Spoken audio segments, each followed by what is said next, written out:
Taoiseach, the European Union has performed extremely badly, it seems to me, in terms of securing the supplies of vaccine that we need.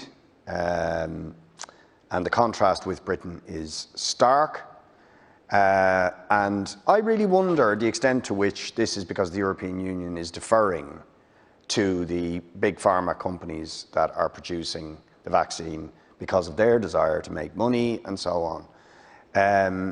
I say that because, for example, the World Health Organization are calling for support for the people's vaccine issue, which is going to be voted at the World Trade Organization, where Europe is holding out against the waiving of intellectual property rights, the sharing of technology, and so on, that would be necessary to ramp up supplies. It seems to me because they're kowtowing to the companies who are securing to maximise profit from the production of the vaccine.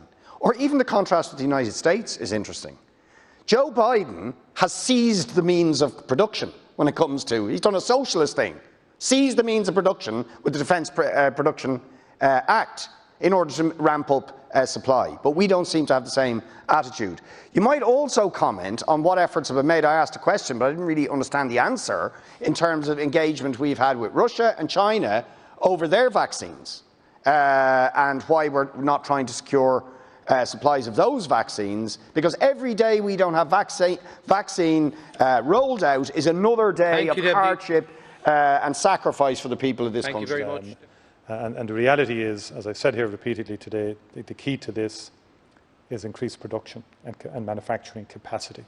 That is the key to it. And I would say that in terms of, we have first of all, we've taken on all our full offerings from the European Union and the pre-purchase agreements in respect of the companies that have so far been authorised in terms of Pfizer-BioNTech, Moderna and AstraZeneca. AstraZeneca has not fulfilled its contractual commitments to the European Union, has fallen very, very significantly short of its contractual commitments to Europe. That has caused considerable annoyance within the European Union and resulted, as we know, in the decision by the Commission in respect of the protocol and so on. So angry was the Commission at the time at the degree to which AstraZeneca had not fulfilled its contractual obligations. And the next company will be Johnson & Johnson, but they've been clear that it will be April before they will be issuing supplies to the European Union, even though they will be authorised soon now by the European Medicines Agency.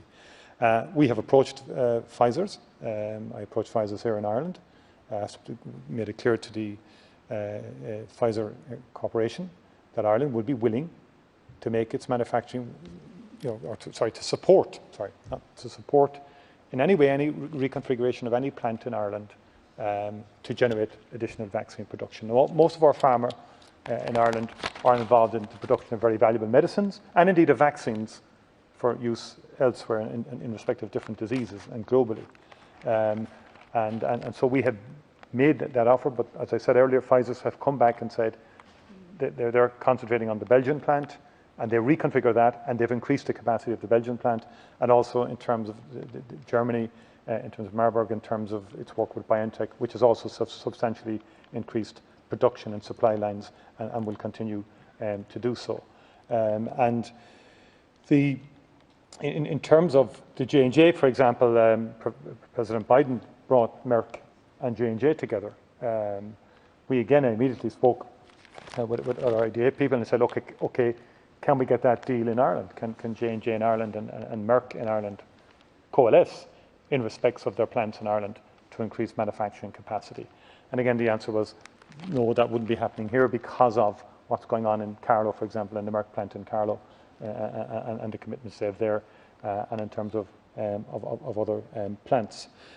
So anything we can do to support the companies in terms of increasing production and capacity and utilising Irish manufacturing capacity towards that end, we will do. If that means state aid support, we're open to doing that, and we've made that clear to all of the companies, and we'll continue to do that. I would say in terms of intellectual properties, I don't believe we should get into an ideological position on this. I mean, be mindful of how the questions need to be asked as to why AstraZeneca has found itself in difficulty in terms of fulfilling its contracts. And my view is, arrangements have been agreed. It's not a deferral. We're not deferring to Big Pharma or anything like that. I think one of the great achievements that's been missed in all of the debate and the narrative is that within 10 months, because of the pre-purchase agreements and the funding up front that enabled the development of the vaccines, we had an extraordinary situation where we actually have 3 vaccines authorised in 10 months. That would never have happened before in terms of the history of the development of vaccines. That's a plus.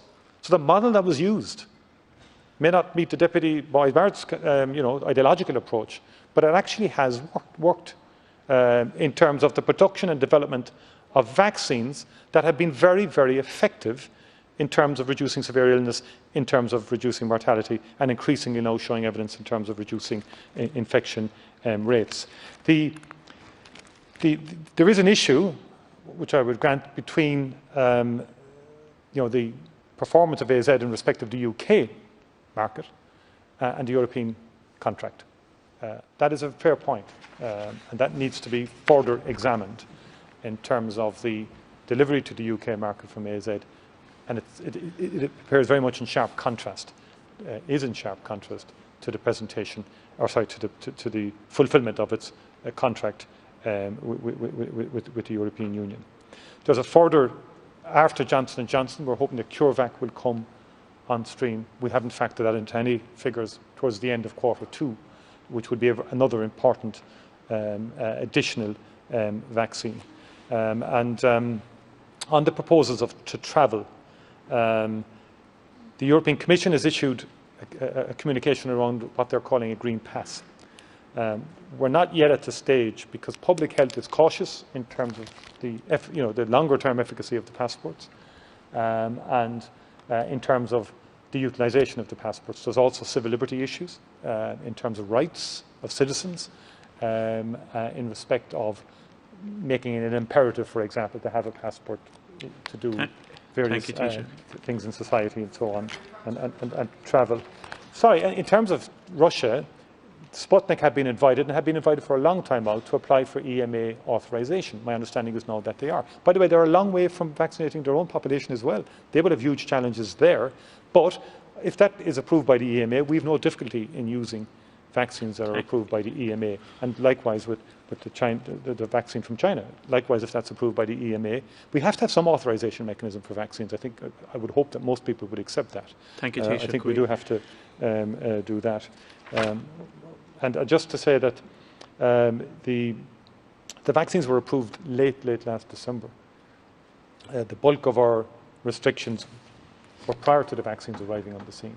But I would say to Deputy O'Tobin, compare Europe on mortality and on incident rates with Ireland, the average European mortality. Compare the UK and performance on mortality and incident with Ireland's. There was a dividend too out of the restrictions we put in place. They've been very, very difficult for people. But I think all of us will agree that we have to put public health first. We have to put the health service first in terms of making sure it doesn't become overwhelmed with what happened last January.